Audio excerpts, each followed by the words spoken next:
એક વસ્તુ યાદ રાખજો, મમ્મી પપ્પાને હું કહું, દરેક પેઢીનું પોતાનું એક ફ્રસ્ટ્રેશન ને ડિપ્રેશન હોય.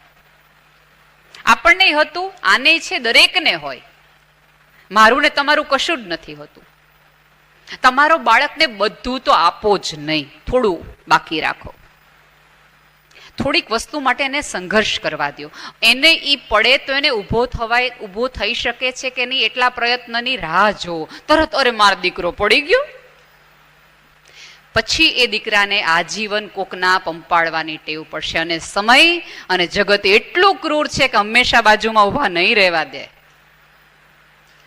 તમારે એને સલામતી આપવાની છે, પણ સંઘર્ષ ન કરે એવું જીવન આપવાની. તમે જો દોડમાં હો તો ભૂલી જજો.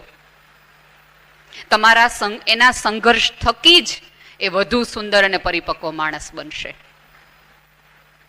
તમારા પૈસા થકી નહીં, તમારા બેંક બેલેન્સ થકી નહીં.